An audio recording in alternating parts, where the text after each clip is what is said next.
হরে কৃষ্ণ বাবু, আমি ইসকন মায়াপুরে দর্শন করতে এসেছিলাম। তো আপনারা তো এখানে ভক্ত হিসাবে আছেন মায়াপুরে ইসকনে।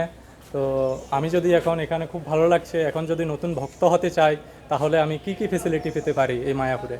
বা খুব সুন্দর। শাস্ত্রে একেই বলা হয়েছে অথাত ব্রহ্ম জিজ্ঞাসা, মানে আমি কে, আমি কোথা থেকে এলাম, আমার কি করণীয়, এগুলো জানাই একটা প্রকৃত মানব জীবনের উদ্দেশ্য। এবং সেই প্রকৃত মানব জীবনের উদ্দেশ্য সফল করার জন্য আপনি প্রশ্ন করেছেন, আমি খুব খুশি। হ্যাঁ, তা এখন আমি আপনাকে জাস্ট একটু যেতে যেতে বলবো, কেন আমি একটু ব্যস্ত আছি।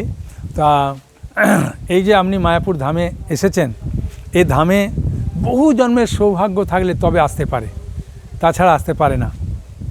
এবং মানব জীবনকে উদ্দেশ্য যদি প্রকৃত সফল করতে হয় তাহলে তাকে ভগবান সম্বন্ধে কিছু জানতে হবে এবং ভগবানের সেবায় জেনে ভগবানের সেবায় নিযুক্ত করতে হবে। আপনি খুব ভালো, আমাদের মায়াপুরে যারা জয়েন করেছেন আমাদের মতো বহু ব্রহ্মচারী আছেন, প্রায় আমরা এখানে 450 মতো ব্রহ্মচারী আছি। হ্যাঁ, এই আমাদের সংকীর্তন বিল্ডিং দেখছেন, এই সংকীর্তন বিল্ডিংয়ে প্রায় 100 জন আমরা ভক্ত থাকি। হ্যাঁ, আর আমরা ভারতের বিভিন্ন জায়গায় প্রচারে যাই। আর আমরা যদি ভাষা নাও জানি, আমরা আপনার থেকে ভাষা শিখে যাই। মানুষ ভক্তদেরকে খুব ভালোবাসে। আমাদের এখানে জয়েন করতে গেলে আমাদের সার্টিফিকেট লাগে, একটা ক্যারেক্টার সার্টিফিকেট লাগে, মেডিকেল সার্টিফিকেট লাগে এবং তাকে 30 বছরের নিচে নেওয়া হয়। কোনো অসুবিধে নেই, আপনার তো বয়স খুবই কম আছে, অসুবিধা হবে না, আপনি জয়েন করতে পারেন। 18 থেকে তার ঊর্ধ্বে নেই। এবং সবথেকে বড় জিনিস কি, এখানে খুব সুন্দর প্রশিক্ষণ দেওয়া হয়। হ্যাঁ, ভক্ত প্রশিক্ষণ ট্রেনিংটা এত সুন্দরভাবে দেওয়া হয়, আপনার মনের যত মান অভিমান, আমি ডাক্তার, আমি ইঞ্জিনিয়ার, কি আমি ব্রাহ্মণ পরিবারের ছেলে, সেই জন্য প্রথমে আমাদের একদম নর্মাল একটা ট্রেনিং দেওয়া হয়। আর 4 মাস বাদে আমাদের একটা পিজিসি কোর্স আছে, সেটাতে কি করা হয় না, সুন্দরভাবে আপনাকে পূজা পদ্ধতি শেখানো হয়, মৃদঙ্গ শেখানো হয়, হারমোনিয়া শেখানো হয়, আপনি ক্লাস দেবেন কীভাবে শেখানো হয়, কীভাবে শ্লোক মুখস্থ করবেন শেখানো হয়, খুব সুন্দরভাবে সব কিছুর বন্দোবস্ত আছে। এবং আমাদের প্রশিক্ষণ থেকে আমাদের প্রথমেই তারা আসে আমাদের সংকীর্তন ভবনে, কেন প্রথমেই তারা চায় বিভিন্ন জায়গায় ঘুরতে। হ্যাঁ, এবং আমরা ফ্রিভাবে প্রচুর জিনিস ইচ্ছা মতো আমরা এই যে সিজনের ফল টল আমরা প্রচারে গেলে খেতে পারি, মানুষের কাছে সুন্দরভাবে কথা বলতে পারি। আর ভগবান একটি কথা বলেছেন, এইটা হচ্ছে খুব গুরুত্বপূর্ণ কথা। হ্যাঁ, 18 অধ্যায়ের 69 নম্বর শ্লোকে গীতা, নচ তসমাৎ মনুষ্যসু কশ্চিৎ মে প্রিয় কীর্তমা ভবিতা নচ মে তসমাৎ অন্যতর প্রিয় ভুবি। এই পৃথিবীতে এর থেকে অধিক প্রিয় কেউ নেই আর কখনো হবে না যে আমার বাণী প্রচার করে।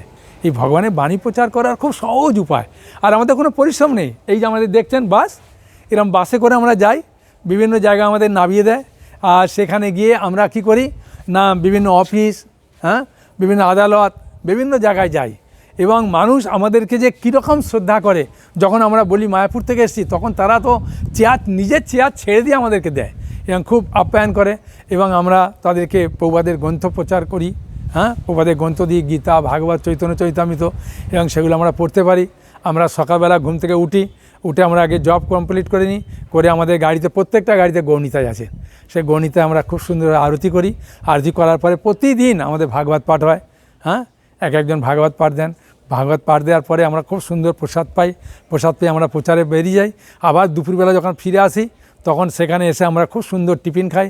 টিফিন খাওয়ার পরে একটু রেস্ট নিই, তখন কেউ একটু গীতা ভাগবত পড়ে 10-5 মিনিট, আবার প্রচারে চলে যায়।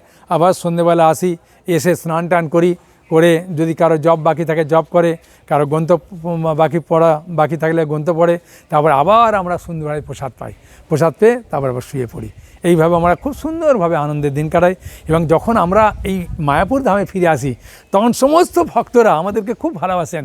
মন্দিরে আমরা গিয়ে কীর্তন করি, সন্ধ্যা আরতিতে খুব সুন্দর নৃত্য করি, সকালবেলা দর্শন আরতিতে গিয়ে আমরা ভগবানকে দর্শন করি। এইভাবে আমরা আমাদের জীবনকে উৎসাহ করি, আনন্দ করি। এবং সত্যি করে বলতে কি, এই মানব জীবনকে প্রকৃত যদি কেউ মানে সার্থক করতে চায়, তাকে ইসকন এমন একটা সংস্থা তৈরি করেছে, আমরা সব কিছু সুযোগ সুবিধা আপনাকে প্রদান করতে পারে। সেই সমস্ত কিছু সুযোগ সুবিধা আমরা গ্রহণ করার মাধ্যমে আমরা ইসকনে জয়েন করেছি। এবং আপনি আপনার জীবনকে সার্থক করতে গেলে ইসকনে আসুন, জয়েন করুন, কোনো অসুবিধে নেই। আর ইসকনে যদি কোনো অসুবিধা হয় আপনি আমাদের একটা ফোন নম্বর আছে, ওই ফোনে আপনি সরাসরি কথা বলতে পারেন 9434058827। মনে থাকবে? হ্যাঁ, কোনো অসুবিধা নেই। 9434058827। এতে আপনি কথা বললে আপনি ইসকন সম্বন্ধে সম্পূর্ণ আরও জানতে পারবেন। এবং বাড়িতে সবথেকে বড় জিনিস কি, বাড়ির সঙ্গে যদি আলোচনা করে আসবেন, অনেকে বাড়ি থেকে ছাড়তে চায় না। ওই জন্য এখানে আসার পরে, জয়েন করার পরে সে যখন বাড়িতে ফোন করে তখন তার বাবা মারা খুব খুশি হয় যে আমার ছেলে একটা ভালো জায়গায় গেছে।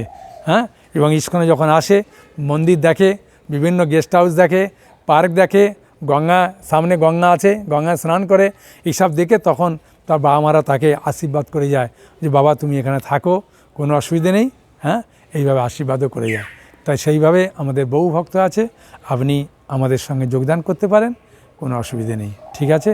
হরে কৃষ্ণ কৃষ্ণ কৃষ্ণ হরে হরে, হরে রাম রাম রাম হরে হরে। হরি বল।